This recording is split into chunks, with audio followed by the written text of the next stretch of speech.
I love it. So can you give us maybe some anecdotal stories of how some of those choices you've made, and I love what you said, you walk with the rose, and you are an inspiring leader. I get that from you. Thanks, Greg. And I'd love to kind of get a story of how your effort in kind of doing the high touch as the leader has come back over time. Like, is there any anecdotal stories that come to mind as you think back of what's happened because of those efforts? It's all very easy, my friend. I believe that success is built on a million thank yous. And when I first Mhm. came to Costa Rica at 27, I was working at my friend's call center more as just an agent, glorified agent, of course. And so when you're with the proletariat, not at sea level where you're looking at contracts and finances, but you see the inside and out, how a company is run, I really got to hear the good and the bad and the happy and the sad.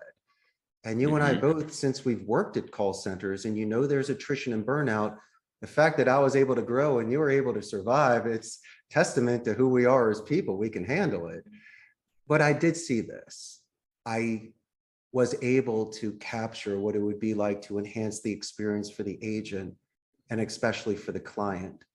And since this is a very strict Catholic country, we're very selective of the campaigns that come in here. So I don't force a fit. They're not going to make calls of something they don't want to do. And Mm. so I'm growing slow and steady. And so in order to start this business, I had to start with one word: empathy. I really did. Mm. I put myself in their shoes.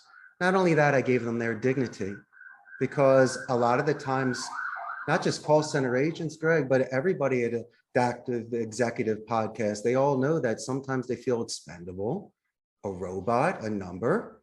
They're expected to you know, be certain expectations of them that they can't fulfill.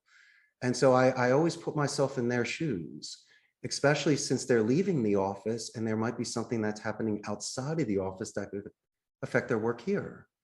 And so if I can recharge their batteries here, give them job stability, maybe they can go home and conquer some of their challenges and then come back the next day ready to go. And Yeah, so I that's love the the positive reinforcement we're trying to do here, Greg. I love the way you put that, because what we're seeing on the front lines of our work is a lot of issues with productivity,